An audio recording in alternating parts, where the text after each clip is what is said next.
जय हिंद दोस्तों, आप सभी का आपके अपने YouTube channel GK next trick में स्वागत है। आज हम शुरू करने जा रहे हैं कैलेंडर, जो मैं आपको बिल्कुल जीरो से शुरू करूंगा। और अगर आपने मेरे कैलेंडर के बनाए गए सभी वीडियो देख लिए तो आप समझ लीजिए जीरो से आप हीरो तक का सफ़र कैलेंडर में तय कर लेंगे। आपको कैलेंडर का कोई भी क्वेश्चन बाकी नहीं रह जाएगा, ना कोई टाइप बाकी रह जाएगा। मैं आपको बिल्कुल जीरो से कि कैलेंडर की शुरुआत कहाँ से हुई, क्या हुआ, वो सब कुछ हर एक चीज़ में बताता चलूँगा। बस आपको वीडियो तक के लास्ट तक रहना ज़रूर है। अगर आप वीडियो ही नहीं देखेंगे तो आपको कैसे पता चलेगा। तो सबसे पहले हम देखें कि बिल्कुल बेसिक से बेसिक कि कैलेंडर क्या है, कैलेंडर की शुरुआत कब हुई, बीसी क्या है, ईसवी क्या है, ईसा पूर्व क्या है, ये सब देखेंगे, एडी वीडी सब। सबसे पहले हम देखते हैं ईसा पूर्व। ईसा पूर्व को कहते हैं बीसी। आप सबसे पहले ये सीखिए, जो ईसा पूर्व है इसको कहते हैं बीसी एवं ईसा या जो आप ईसवी को एडी कहते हैं। जो ये लिखा रहता है ई और जीरो, इसको कहते हैं ईसवी, इसी को कहते हैं एडी। तो आप ईसा पूर्व, बीसी और एडी यानी ईसवी के दो चीज़ समझ पाए होंगे। तो हम सबसे पहले देखते हैं तो वर्तमान में कैलेंडर कौन सा चल रहा है। जो हमारा ये वर्तमान में प्रचलित कैलेंडर है इसको ब्रिगेडियर कैलेंडर या ग्रेगेरियन, सॉरी इधर थोड़ा टाइपिंग मिस्टेक है, ग्रेगेरियन कैलेंडर कहते हैं। जो ग्रेगेरियन कैलेंडर है ये ईसाई कैलेंडर या जूलियस कैलेंडर इसको कहा जाता है, जो वर्तमान में चल रहा है। ईसा मसीह के जन्म पर वर्ष पर आधारित है। ये ग्रेगेरियन कैलेंडर जो वर्तमान में हम यूज कर रहे हैं, ये ईसा मसीह जी के जन्म पर आधारित कैलेंडर है। ईसा मसीह के जन्म के पहले के समय को ईसा पूर्व भी कहते हैं। देखिए, मान लीजिए ये ईसा मसीह जी का जन्म हुआ, एक इसके बाद का समय होगा और इसके एक पहले का समय होगा। मैं मान रहा हूँ कि एक एडी को इनका जन्म हुआ, ईसा मसीह जी का एडी का जन्म हुआ। तो ये मान लीजिए ये लकीर है, जब इधर से आगे का वर्ष है, जैसे अभी वर्तमान में वर्ष चल रहे हैं, तो इधर वाले कौन से, इधर वाले एडी कहा जाते हैं। जो और इधर इनसे जन्म से इनके पहले, ये जन्म के बाद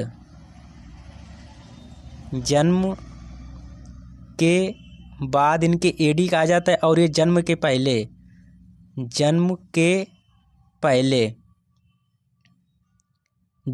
पहले क्या कहा जाता है, इन जन्म के पहले कहा जाता है बीसी। देखिए, ये मान लीजिए ईसा मसीह का जन्म हुआ, इनके जन्म के जो बाद का समय है, जन्म के बाद के समय को एडी कहा जाता है। और जो इनके जन्म के पहले का समय इसको बीसी कहा जाता। उम्मीद है कि जो इनके जन्म के पहले के समय उसको बीसी कहा जाता है और जो जन्म के बाद का समय उसको एडी कहा जाता है। किनके जन्म के बाद का, ईसा मसीह जी की बात चल रही है। तो ईसा मसीह जी के जब जन्म हुआ था तो इनके जन्म के बाद के समय को एडी कहा जाने लगा और जो जन्म के पहले के समय था उसको बीसी कहा जाने लगा था।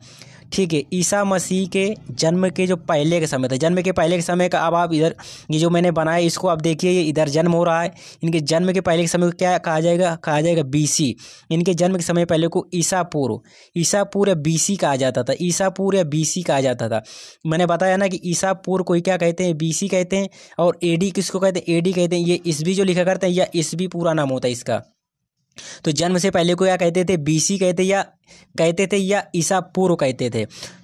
और जो बीसी था इसका फुल फॉर्म था बिफोर क्रिस्ट। जो ये बीसी था, ये बीसी, इस बीसी का फुल फॉर्म क्या था, बिफोर क्रिस्ट। इसमें पूरा नाम क्या लिखा है, before the birth of Jesus Christ. सिर्फ आपको दो चीज़ याद रखना है कि जन्म के पहले के समय क्या कहते थे, बीसी का फुल फॉर्म होता है बिफोर और क्रिस्ट। बाकी बीच के सब आपको भूल जाना है। बीसी का बिफोर क्रिस्ट कहा जाता। ठीक है, ईसा जो मसीह है इनका ईसा पूर्व में इनका जन्म हुआ था। जो इनके जन्म से पहले का समय था इसमें उल्टी गिनती गिनी जाती थी। ईसा पूर्व वर्षों की गिनती उल्टे क्रम में होती थी। जैसे अब उदाहरण के लिए मैंने बता दिया कि जैसे महात्मा बुद्ध थे, इनका जन्म हुआ था 563 बीसी में। जो महात्मा बुद्ध थे इनका जन्म कब हुआ था, 563 बीसी में। इनका जन्म हुआ था 563 बीसी में। और मृत्यु कब होती है, इनकी मृत्यु हुई थी 483 बीसी में। मृत्यु कब होती है, मृत्यु होती है 483 बीसी में, 483 बीसी में। तो अब आप देखिए, अगर किसी का जन्म होता है, अब वर्तमान में बता रहा हूँ, अगर किसी का जन्म होता है 2020 में, किसी का जन्म हुआ 2020 में, तो 2020 से उम्र अगर 1 साल का हुआ तो 2021, 2 साल का हुआ तो 2022, 3 साल के बाद 2023, 4 साल बाद 2024। ऐसा तो नहीं होगा कि 2000 में सन 2020 में पैदा हुआ और 2019 में 2018 आए फिर वो एज बढ़े। ये कैसा होता, ये होता था ऐसा BC यानी कि ईसा पूर्व में होता था। ईसा पूर्व में देखिए महात्मा जो बुद्ध है, इनका जन्म कब हुआ था? इनका जन्म हुआ था 583 BC में। मृत्यु कब हो रही है? 483 BC में हो रही है, ईसा पूर्व में मृत्यु हो रही है। तो जन्म घट रहा है कि नहीं? अगर इनका जन्म हुआ है 563 BC में, 563 BC में जन्म हुआ है, तो अगर आज के हिसाब से देखा जाए तो इनकी तो मृत्यु होनी चाहिए, मान लो 500 है तो 600 में होनी चाहिए, 700 में होनी चाहिए, 800 में होनी चाहिए, इस तरह से होनी चाहिए। लेकिन BC का मतलब होता है कि समय हुआ घटता हुआ समय। अगर AD और BC अभी समझ में आ गया होगा। आगे देखते हैं। अब इसके बाद ये ईस्वी है, ईस्वी यानी AD। अब AD की बात करें, जो ईस्वी AD है, ये लैटिन भाषा का शब्द है जिसका AD का फुल फॉर्म क्या होता है? AD का फुल होता है एनो डोमिनी। और BC का फुल फॉर्म मैंने क्या बताया था? Before Christ. BC का फुल फॉर्म होता है बिफोर क्रिस्ट, और AD का फुल फॉर्म होता है एनो डोमिनी में लिखा जाता है। ईसा वर्षों, ठीक है, ईसा बाद वर्षों की गिनती सीधे क्रम में होती है। जैसे आप समझ लिए कोई लड़का है, उसका जन्म हो रहा है सन 2000 में, सन 2000 में AD में लिखूंगा, AD यानी कि ईस्वी में, AD यानी कि ईस्वी में उसका जन्म हो रहा है। अगर उसकी मृत्यु में मान रहा हूँ कि 2050 में हो रही है, मृत्यु 2050 में होगी, तो जन्म उसका जो कार चल रहा है, जो काल चल रहा है, तो उसका बढ़ते हुए वर्षों मृत्यु हुई ना। ये ऐसा तो नहीं कि 2000 में मृत्यु हुई, इसके बाद 1990 में मृत्यु हुई, ऐसा का बहुत ऐसा BC में होता था। लेकिन AD में क्या बढ़ता हुआ समय होता है। विश्व भर में कितने? लगभग 75 कैलेंडर उपयोग में लाए गए विश्व भर में। विश्व में सर्वाधिक प्रचलित कैलेंडर ग्रेगोरियन कैलेंडर है, जो पूरी दुनिया यूज करती है, वो ग्रेगोरियन कैलेंडर ही यूज करती है। ग्रेगोरियन कैलेंडर को, जिसे पोप ग्रेगरी की 13 ने, पोप ग्रेगरी 13 ये एक पादरी थे, जो पोप ग्रेगरी 13 थे ने, ये पादरी थे कि 24 फरवरी 1582 को लागू किया गया था। ये अपना कैलेंडर है ग्रेगोरियन कैलेंडर, जो इसका बनाया था पोप ग्रेगरी 13 ने, ये एक पादरी थे। ये 24 फरवरी 1582 को लागू किया गया था। यह कैलेंडर 15 अक्टूबर 1582 में शुरू हुआ। लागू कब किया गया था? 24 फरवरी 1582 को। लेकिन अगर इसको सब लोगों ने मान्यता कब से देना शुरू किया, मानने लगे इसको 15 अक्टूबर 1582 को सभी लोग इसको मानने लगे। तो आपको समझ में आएगा कि इतिहास क्या है कैलेंडर का। अब देखते हैं। सबसे पहले कैलेंडर की इन्हें 5 इकाइयाँ होती हैं। हम जब कैलेंडर शुरू करेंगे तो हमें 5 चीज़ पता होना चाहिए। दिन पता होना चाहिए, दिन किसे कहते हैं। सप्ताह पता होना चाहिए, तिथि या दिनांक पता होना चाहिए, माह या महीना पता होना चाहिए, वर्ष पता होना चाहिए। ये हमें, अगर किसी कैलेंडर में कोई दिन निकाल रहे हैं, विषम दिन निकाल रहे हैं, किसी तिथि को कौन सा दिन था वो निकाल रहे हैं, तो हमें इन 5 चीज़ों का सबसे पहले ज्ञान होना चाहिए कि दिन क्या होता है, सप्ताह क्या होता है, तिथि क्या होती है, माह क्या होती है और वर्ष क्या होती है। मैं बिल्कुल बेसिक से बताता चलूँगा। बेसिक से आपका मतलब फाउंडेशन मजबूत करना है आपको, ये समझिए। सबसे हम देखेंगे दिन क्या होता है। जो किसी सप्ताह में 7 दिन होते हैं। दिन डे, किसी भी सप्ताह में कितने दिन? 7 दिन होते हैं। किसी भी सप्ताह में 7 दिन होते हैं और एक दिन में 24 घंटे होते हैं। सप्ताह क्या है? सप्ताह में, किसी भी सप्ताह में 7 दिन होते हैं। 7 दिन होते हैं। ये 7 दिन कौन कौन से होते हैं? रविवार, सोमवार, मंगलवार, बुधवार, बृहस्पतिवार, या इसी को गुरुवार भी कहते हैं। कहीं बृहस्पतिवार लिखा मिलेगा, कहीं गुरुवार मिलेगा, शुक्रवार और शनिवार। एक सप्ताह में कितने? सप्ताह में 7 दिन होते हैं। आपको ये सभी 7 दिन याद होंगे। मतलब मेरा क्या है, मैं बेसिक से बिल्कुल पढ़ाऊंगा, आप समझ लेना ये है। तो सप्ताह में कितने दिन? 7 दिन होते हैं। और 7 दिन कौन कौन से होते हैं ये मैंने लिख दिए हैं। इसके बाद हम देखते हैं महीना, मंथ क्या होता है? महीना। किसी भी माह में 28, 29, 30 और 31 दिन होते हैं। ये आपको याद रखना है कि जो महीना होगा, किसी भी महीने में 28 दिन हो सकते हैं, 29 दिन हो सकते हैं, 30 दिन हो सकते हैं, 31 दिन हो सकते हैं। ठीक है, दिन होते हैं। ठीक है, महीनों में दिनों की संख्या देख लेते हैं। जैसे एक महीना है, एक महीने में कितने दिन होते हैं?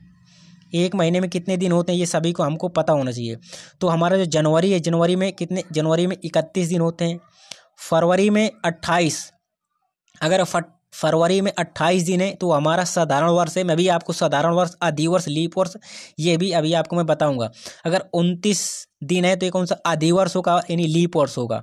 यदि मार्च में 31 दिन, अप्रैल में 30 दिन, मई में 31 दिन, जून में 30 दिन, जुलाई में 31 दिन, अगस्त में 31 दिन, सितंबर में 30 दिन, अक्टूबर में 31 दिन, नवंबर में 30 दिन और दिसंबर में 31 दिन। ये आपको मोस्ट इम्पोर्टेंट है। कैलेंडर आप शुरू करना है तो इनके दिन को ज़रूर आपको याद रखना होगा कि जनवरी में 31 दिन होते हैं, फरवरी में 28 या 29 दिन हो। जब दिन ही नहीं पता होंगे तो आप दिन कैसे निकाल पाएंगे, इसलिए सबसे इम्पोर्टेंट चीज़ें हैं ये। अब हम देख लेते हैं वर्ष में कितने, वर्ष में 12 माह होते हैं। वर्ष में कितने, वर्ष में 12 माह होते हैं। और वर्ष में अगर दिनों की बात की जाए तो वर्ष में कितने, 52 सप्ताह होते हैं। सप्ताह कितने होते हैं वर्ष में, 52 सप्ताह प्लस 1 दिन। अगर साधारण वर्ष है तो 1 दिन, और अगर विषम लीप वर्ष है तो 52 सप्ताह 2 दिन हो जाएंगे। ठीक है, दिन कितने होते हैं, दिन अगर साधारण वर्ष है तो 365 दिन हो जाएंगे, अगर ये लीप वर्ष है तो 366 दिन हो जाएंगे। मैं भी आपको ये आगे बता रहा हूँ। इसके बाद एक ये दिनों की संख्या याद रखने की ट्रिक है कि जो हमारा ये हाथ है, ये हमारे हाथ हो गए, चलो ये बना हुआ, जैसे ये हमारे हाथ है, ये जो हमारे ये उंगली वाली है, आप अपने हाथ निकालिए और जो उंगली वाला देखिए इसमें एक हड्डी ऊंची होगी, ये हड्डी एक ऊंची होगा। इसके बाद ये ऐसा होगा, ये ऐसा होगा जिसमें उंगली होगी तो ये ऊंचा होगा। इसके बाद ये होकर के दूसरी उंगली आई होगी, तो जो ये ऊंचा स्थान है ये अलग देखना है। ये हमारा हमेशा 31 का रहेगा। जो ऊंची उंगली उठी है ये, इसको 31 का महीना मानना है। जो नीचे वाला उंगली का भाग गया ये, इसको हमें 30 का महीना मानना है। फिर ये 31 का, फिर ये 30 का। इसी तरीके से जो हमारी उंगली, इनसे हम गिन सकते हैं।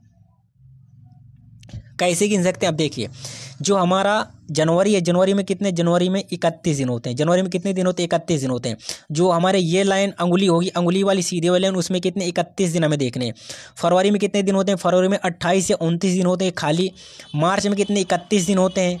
अप्रैल में 30 दिन, क्योंकि ये उंगली वाले में आ गए तो उंगली वाले में हमेशा 31 दिन, और जो खाली वाला उंगली का भाग है उसमें 30 दिन। मई में 31 दिन, जून में 30 दिन, जुलाई में हमारे कितने, जुलाई में 31 दिन।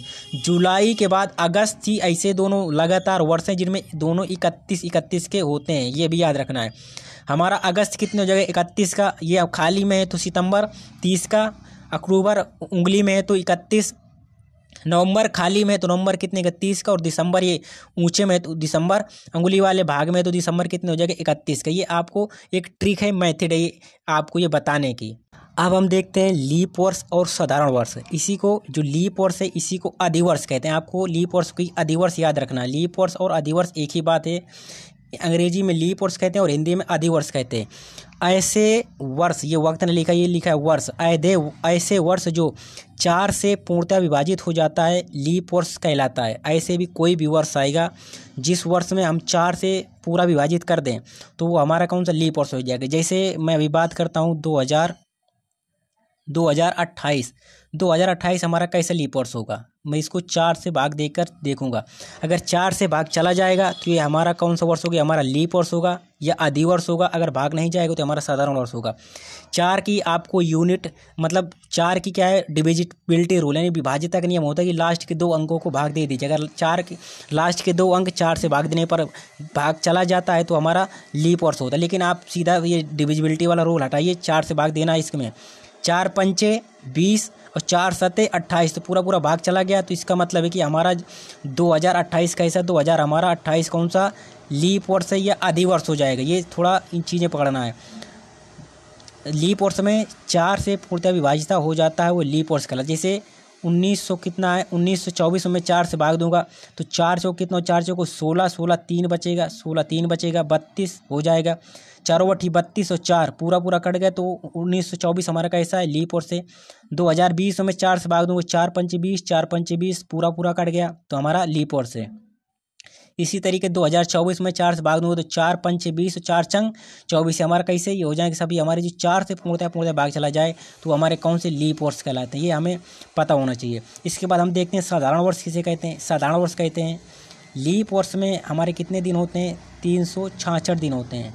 366, क्योंकि फरवरी वैसे तो हमारे वर्ष में कितने 365 दिन होते हैं, लेकिन हमारा जो फरवरी है, फरवरी लीप वर्ष में 29 की हो जाती है, तो हमारे टोटल कितने दिन हो जाते हैं 366 दिन हो जाते हैं लीप वर्ष में। अब साधारण वर्ष क्या है? साधारण वर्ष में ऐसे वर्ष जो 4 से विभाजित करने पर 4 से विभाजित नहीं होते हैं। साधारण वर्ष में 4 से विभाजित नहीं होते हैं, वे साधारण वर्ष कहलाते हैं। और लीप वर्ष में 4 से पूरा विभाजित हो जाते हैं, वो हमारे कौन से? वो हमारे लीप वर्ष कहलाते हैं। जैसे हमारा 1925 दिया हुआ है, कौन सा? 1925 समय दिया हुआ है, 1925 में मैं 4 से भाग दूंगा, 4 से दूँ 4 चौको 16, 3 बचेगा, 4 32, 32 पूरा कटेगा, 5 में 4 से काटूंगा तो एक शेष फल बच जाएगा, तो शेष फल नहीं बचना चाहिए, शेष फल बच गया, तो इसका 1925 हमारा क्या है? लीप वर्ष नहीं है, साधारण वर्ष है। 2023 में मैं 4 से भाग दूंगा, 4 पंचे 20, 4 पंचे 20, कितना 3 शेष बच गया, 3 हमारा 2023 है, वो हमारा कैसा? साधारण वर्ष है। अगर मैं आपको बात करूं 2025 में अगर 4 से भाग पूरा चला जाएगा तो ये लीप वर्ष हो जाएगा, अगर भाग नहीं जाएगा तो ये साधारण वर्ष हो जाएगा। 4 से भाग देने पर देता हूं 4 पंचे 20, 4 छंग 24, एक शेष बच गया, तो इसका मतलब हमारा 2025 कौन सा है? साधारण वर्ष। आप मेन मेथड आप ये पकड़ लीजिए कि अगर 4 से किसी भी वर्ष में 4 से भाग चला जाता है तो लीप वर्ष होता है, 4 से भाग देने पर कोई शेष फल बच जाता है तो हमारा साधारण वर्ष हो जाएगा।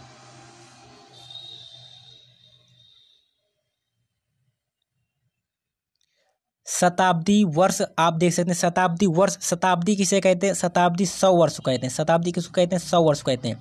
शताब्दी में क्या है? ऐसे वर्ष जिनके अंत में 2 शून्य आते हैं। शताब्दी वर्ष वही होगा जिसके अंत में 2 शून्य आएंगे, ये आप दिमाग में बिठा लीजिए, शताब्दी वर्ष कहलाते हैं।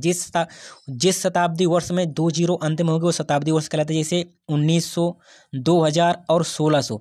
इससे में भी होता है शताब्दी का लीप वर्ष।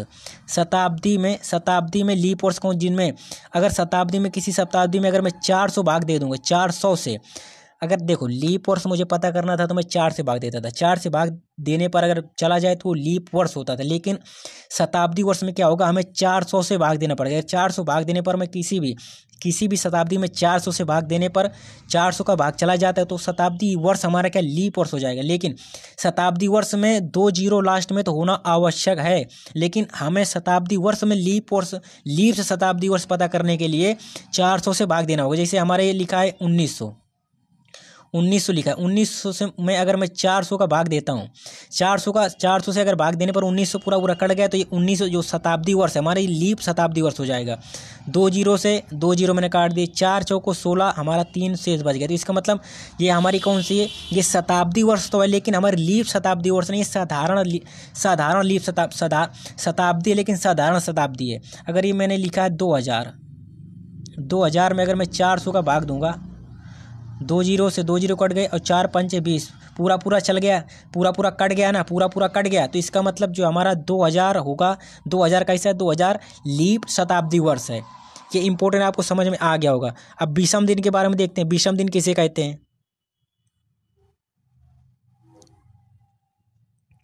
विषम दिन किसे कहते हैं? ऐसे दिन जो सप्ताह में बदलने के बाद शेष बच जाते हैं विषम दिन कहलाते हैं। सप्ताह में कितने दिन होते हैं? सप्ताह में 7 दिन होते हैं। अगर सप्ताह में शुरू किससे होता है? मान लिया सोमवार से, सोमवार, मंगलवार, बुधवार, गुरुवार, शुक्रवार, शनिवार और रविवार, ये कितने? 7 दिन हो गए सप्ताह में। अगर मैंने कहा कि 7 दिन, 1 2 3 4 5 6 7 8 9 10 तक गिनती लिख ली। अगर मैंने कहा ये हमारा सोमवार है, पहले दिन कौन सा है? पहले दिन हमारा सोमवार, पहले दिन सोमवार, मंगलवार, बुधवार, बृहस्पतिवार, शुक्रवार, शनिवार और रविवार। 7 दिन के बाद हमारा कैलेंडर, 7 दिन के बाद तो 7 दिन रिपीट चलेगा, लेकिन जैसे ही 8वां दिन आएगा तो हमारा कैलेंडर कैसा हो जाएगा? रिपीट होना शुरू हो जाएगा। जैसे ही 8वां दिन आएगा हमारा कैलेंडर रिपीट हो जाएगा, क्योंकि देखो सोमवार से शुरू किया, 7वें दिन हमारा रविवार आया, रविवार के बाद सब खत्म। अब जब 8 तारीख आएगी तो 8 तारीख हमारा कौन सा? फिर से सोमवार रिपीट हो जाएगा। कौन सा? फिर सोमवार होगा। इसके बाद सोमवार के बाद फिर से कब तक? 8 के बाद 7 जोड़ 15 तारीख के बाद फिर से हमारा कैलेंडर रिपीट हो चलेगा। ये हमारा कैलेंडर रिपीट होता है। इस वजह से हम जो विषम दिन होते हैं, जैसे मैंने पूछ लिया आपकी 20 दिनों में कितने विषम दिन बचेंगे। तो एक सबसे पहले हमें इनको सप्ताह में बदलना। सप्ताह में अगर 20 दिन है, अगर 20 दिन को मैं सप्ताह में बदलूंगा तो किससे भाग दूंगा, 7 से भाग दूंगा, क्योंकि एक सप्ताह में कितने 7 दिन होते हैं। 7 से मैं भाग दूंगा तो 7 दूनी 14 चले जाएंगे, 7 दूनी 14, 14 7 दूनी 14, तो 2 सप्ताह तो हमारे पूरे दिन बच गए। तो सप्ताह में हमारा कुछ मतलब फर्क नहीं पड़ेगा, क्योंकि दिन हमारे क्या होते हैं, रिपीट हो जाते हैं। तो हमारे दिन कब रिपीट शुरू होंगे, जब 2 सप्ताह के बाद जो विषम दिन बचेंगे, इसके बाद हमारे दिन जो रिपीट होना शुरू हो जाएंगे।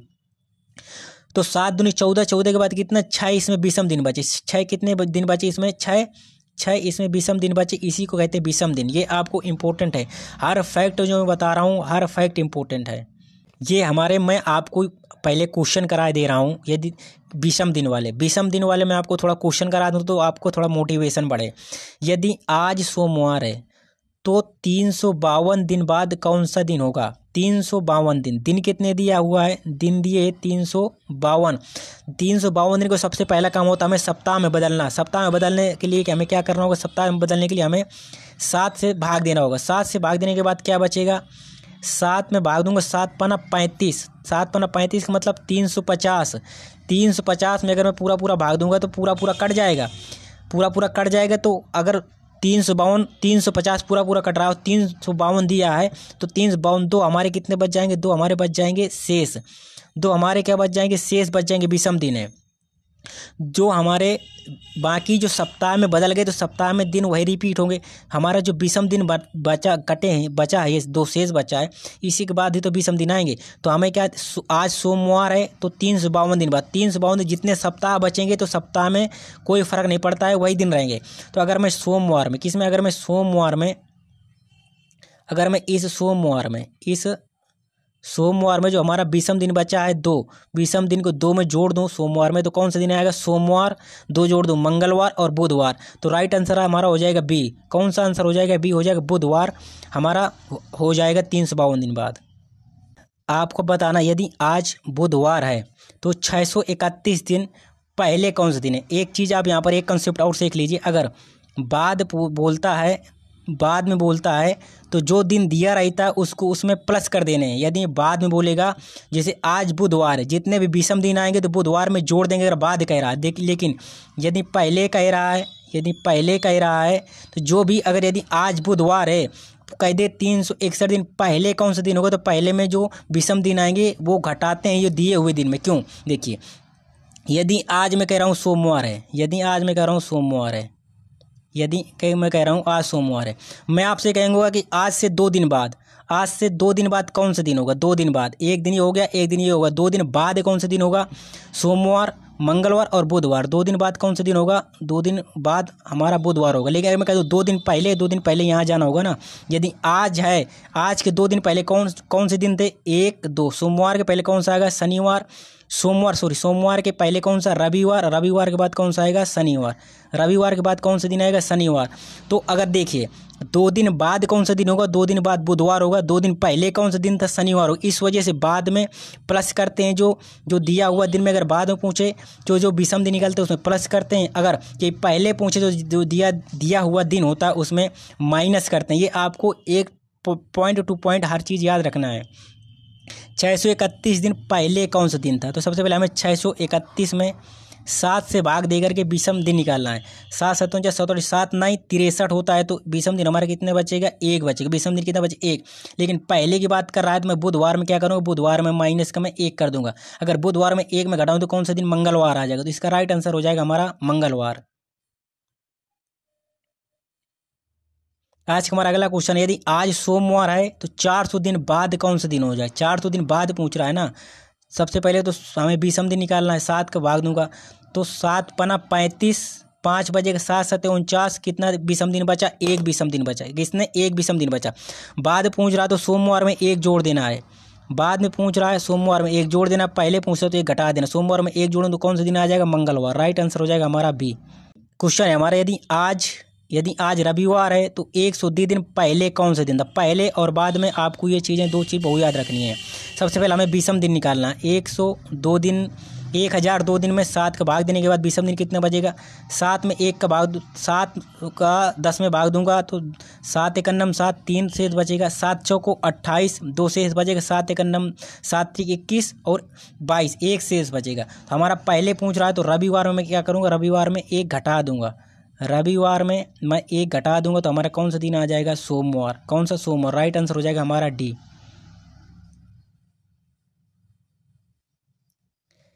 यदि आज शनिवार है तो 202 दिन बाद कौन सा दिन होगा। बाद आ गया तो मतलब प्लस करना है। 202 में सबसे पहले 7 का भाग देख रहे, 20वें दिन निकालना है। 7 दूनी 14, 14 6 कितना भी जो 6 बचेंगे 7 8 56, 7 9 63 ज़्यादा हो जाएगा। 7 8 56, 56 और 56 में मैं कितने जोड़ूंगा, 56 में 6, 56 में 6 जोड़ूँ तो कौन सा 62, तो 56 में 6। तो हमारा बाद में पूछ रहा तो शनिवार में क्या जोड़ना पड़ेगा, शनिवार में 6 जोड़ना पड़ेगा। अगर शनिवार में मैं प्लस 6 कर दूंगा तो कौन सा दिन आ जाएगा, हमारा यही दिन आ जाएगा। शनिवार में 6 जोड़िए, कौन सा दिन आएगा, शनिवार, रविवार, सोमवार, मंगलवार, बुधवार, बृहस्पतिवार और शुक्र। तो राइट आंसर हमारा हो जाएगा बी नंबर। यदि आज बुधवार है तो 700 दिन पहले कौन सा दिन होगा, ये आपको निकालना है और कमेंट करके हमें आंसर बताना है। और ये भी बताना है कि वीडियो कैसा लगा। वीडियो अगर पसंद आया हो तो वीडियो को लाइक करें, चैनल को सब्सक्राइब करें। इसकी PDF के लिए आप हमारे Telegram channel GK next trick से जुड़ सकते हैं। वहाँ पर हम आप इसकी PDF आपको प्रोवाइड कर देंगे। अगर वीडियो पसंद आया हो, समझ में आया हो तो वीडियो को लाइक करें, चैनल को सब्सक्राइब करें। जय हिंद, जय भारत।